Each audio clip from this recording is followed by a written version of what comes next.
Hello and welcome to the Flix Forum podcast, where each episode we go back and we look at a Netflix original film in the order of release. This episode we have Netflix 237th film from 2020. It's the romantic comedy The Wrong Missy. It's directed by Tyler Spindell, stars David Spade, Lauren Lapkus, Nick Swardston, Bobby Lee, Jeff Pearson, Jackie Sandler, Sarah Chalk, Rob Schneider, Chris Witsarsky, Joe Roman Reigns, Anoy, and Molly Sims. I'm Jesse, and I am here solo for this episode. As always, if you are keen on checking this film out, it's a couple of years old now, but if you haven't seen it and you wanted to see it, give us a pause and come back later, because I'm going to kick off the show with a fast flicks where we do a quick summary of what the film is all about. So, The Wrong Missy. It's about a guy inviting the wrong girl to a work retreat. I couldn't put it any simpler than that. That's where we're at. So, it's a comedy. It's a Happy Madison production. It's from Adam Sandler and his crew, all his mates. You know what you're going to get if you jump on board to check this film out. So, what can we find out about this film and how it came about? Not much.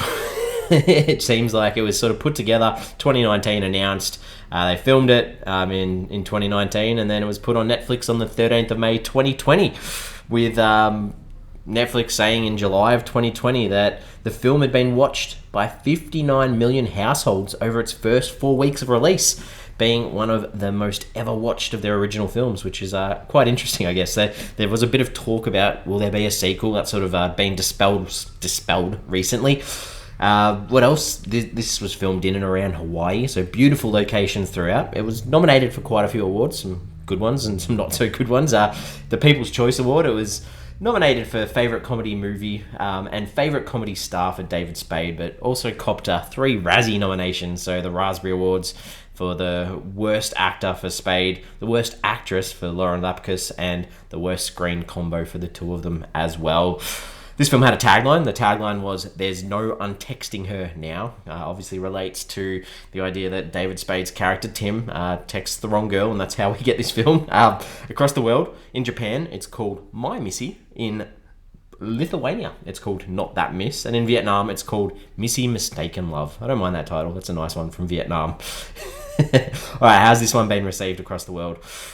Or across the consensus of the community? Rotten Tomatoes sits at a rotten 32% on 59 reviews. The audience has it a little bit higher at 50%. That's on more than 1,000 ratings. IMDb sits at a 5.7 out of 10 on nearly 42,000 ratings. So not too bad really for one of these comedies. And Letterboxd a little bit lower, sits at a 2.3 out of 5 on 36,000 ratings, but it's actually been logged by 52,000 people. So a fair few people have seen this film, which sort of matches up with what Netflix was saying about this one. My early thoughts. Maybe I just needed a real stupid laugh. We've had some ordinary films on this show recently. This one, it worked for me. I think that, some crazy situations all revolving really around the performance of Lapkus, which worked. And without her, this movie probably would have been horrendous. I mean, it's not a really good movie to say the least, but it did work for me in getting some laughs. So let's talk about the characters. Tim, David Spade's character. This is a guy who's pretty boring. Wants to be successful at work, wants to impress his boss, wants to get a promotion, has given up on drinking because of problems of dancing or standing on his own feet and his hands. Watches the TV show The Affair, reads James Patterson books, listens to Phil Collins. Real boring guy. And this film happens because he's set up on this blind date by his grandma with Missy, and he can't get away from this date quickly enough. But, and I've said there's going to be spoilers, but eventually, he falls for her. And, even though he's still got these feelings for his ex-fiancée, Julia, who we barely see, she gets a little bit of screen time. And then this other Missy, Melissa, this model that he meets at an airport as well. So it's really hard to talk about characters in a film like this because it's not really about their development. And this is where Missy, talk about Missy, the crazy opposite of Tim, I guess. She's scary, talks really sexually, carries a knife around with her, massively over the top, complete chaos. But she, as I said before, is what makes this film work. We had a tiny little backstory on her, that her dad passed away and she was lonely, and that's why she's sort of become this jack of all trades and is able to do so much, but real crazy personality. The only other characters are sort of side characters. You've got Nate, who is one of Tim's colleagues at work, or one of his work friends, I guess, very over the top with everything that Tim does. He's logged into all of his phone accounts, his Netflix accounts, all that sort of stuff. Jack is the big boss of Tim, the guy that Tim's trying to impress to get this promotion. Is sort of this stereotypical patriarchal type of boss. Jess is his work enemy, I guess. Melissa is the other hot chick that he falls for, and we do get a nice little cameo from Rob Schneider playing this character called Kamante. So that was interesting too. The director, Tyler Spindell. We've spoken about him before because he directed the other Happy Madison production that we've covered on this show quite a while ago, but also starred David Spade, called Father of the Year. He's also directed the Netflix Rob Schneider comedy special from 2020, and he's got another one coming out, another Happy Madison production called Outlaws. So that'll be interesting to see what that one's like. So obviously fits in well with the Madison crew and friends and family and everyone that they work with. All right, talk about some scenes. Obviously, if you haven't seen the film, me rambling some of these scenes that I enjoyed aren't going to make much sense, but they made me laugh. So to start off with, Tim is on this blind date with Missy, and he's trying to escape. It's a disastrous date. He goes to the bathroom or the toilet, and then he's trying to jump out the window, and Missy just sort of slides under the cubicle. That was funny in itself, but then he falls out the window. That made me laugh too. And then Missy comes to save him, sort of puts his knee back in. Quite funny. The other humorous parts was Missy, like, you know, she ends up on the plane with Tim. It's not meant to be her. It's meant to be the model Missy, but the crazy Missy gets on the plane with Tim and sort of goes on this rant about, you know, thank you for saving me. I was on a bridge, and if it wasn't for you, you know, I wouldn't be here, sort of thing. And, you know, he sort of feels trapped. Tim feels trapped, and then she sort of throws this animal tranquilizer down his throat to make him fall asleep, and then wakes him by masturbating him. That was quite funny. Missy, sort of, you know, she goes to one of these work functions once they get to Hawaii, and she drinks way too much. She's super drunk, and she's, you know, trying to uphold this this persona that Tim sort of told his colleagues about, this supermodel. So she's like, you know, she's athletic, fit. I'm going to jump off the cliff into the ocean. Honestly, this was so funny. She slips and does like this Homer Simpson fall. If you've seen The Simpsons and know of that Homer, it was just hilarious. I thought that was so funny.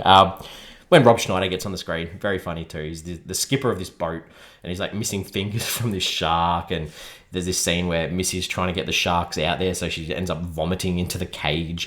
Just that was funny on the boat.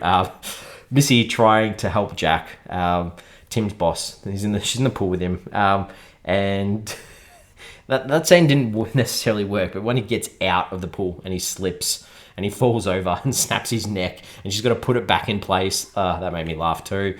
There's a talent show that the boss, Jack, said he wants his colleagues to put on to try and impress him, and Missy sort of hypnotizes Jack to really like Tim, and his opposition, Jess, to not like her, and he like dry retches every time she's on stage. That made me laugh too.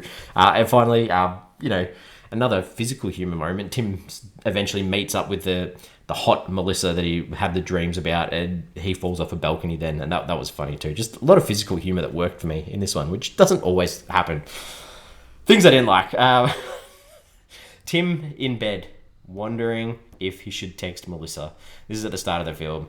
Text on screen, text messages, thinking, backspacing, that sort of stuff. That happened in a film not that long ago that we did. Don't like it. Missy puts on this weird Hellstar evil personality at various stages in this film. Weird. Didn't like that. Didn't find that funny. I think there's a scene where Missy sets up a threesome with herself, Tim, and his ex-fiancée Julia. Just the idea that David Spade would be able to pull this off, it just wasn't realistic and wasn't funny. And finally, Jack the boss, his interview process is that he wants people to dress up as mermaids and come out into the ocean to do their interview process. I thought that was stupid. Wasn't funny at all. Okay, what's this movie trying to say? What are some themes, ideas? It's always hard to pull out one of those in a comedy, but I think, you know, the idea that you want to love or appreciate someone for who they are, we see that in this misfit of Missy, and the idea of David Spade's character Tim too, that, you know, you got to find yourself, you got to look for change, you got to risk a little bit, take on some adventure, and be happy with yourself too. So through those characters, there's some moments there that we could take away. Talking about takeaways, what did I take away from this film? And I sort of mentioned this before, but the Lapkus, she's so good as Missy. She gives it her all. But this film, it's also I've said this as well, is it's another example of Adam Sandler, his Happy Madison Productions, and his friends picking an exotic location to go hang out and make a movie. There's some examples. So we've got Adam Sandler's daughters, Sadie and Sunny. They're both as extras in the hotel lobby at the start of the film, so they're in it. We've got Stuart, this assistant to Jack. That's Adam Sandler's nephew. We've got, and then that scene where Missy tries to set up a threesome. Even the music that is playing in the background, it's like a cover of My Neck, My Back. It's a cover by Al King, who is Rob Schneider's daughter. So they get everyone involved as much as they can in these films, which is, good on them. If I had the money, I'd probably do that with my friends and family too. IMDb, often moments we jump on IMDb to check anyone out or look anything up. For me, I didn't need to look these up. I didn't need to look this up, but Julia is played by Sarah Chalke. Elliot Reed from Scrubs. It was nice to see a familiar face. And talking of familiar faces, didn't look this one up, but George Garcia on the plane as an extra sitting across Tim in the aisle. Hurley from Lost, one of my favourite TV shows of all time. Big shout out to him. Good to see him on screen. Question time. Any questions? Just the idea of blind dates, I guess, is something that I just thought I'd bring up, because do people still do these idea of blind dates without knowing anything about anyone, knowing what they look like just, giving a description of what you're wearing. We've got Tinder, Bumble, all those sorts of dating apps. They all include images, videos, connection beforehand. So do blind dates still happen? I know it was a thing of the past, or speed dating. I don't know. I thought it was an interesting thing to think about. I'm ready to wrap it up. Let's bring it all together. We give the film a rating out of 5 stars. MJ has seen this one, so I'm going to use his rating to give us a Flix Forum overall rating. For me, it's not a good film, but for a comedy, it had me laughing enough, and that's what comedies are supposed to do. So I think David Spade probably cruises through this a little bit, but as I've said multiple times, Lapkus, she provides so many laughs. It's worth a watch if you like these Happy Madison, Adam Sandler type of films. I'm giving it a 3 out of 5, which is what MJ gave it too. So this is 3 out of 5.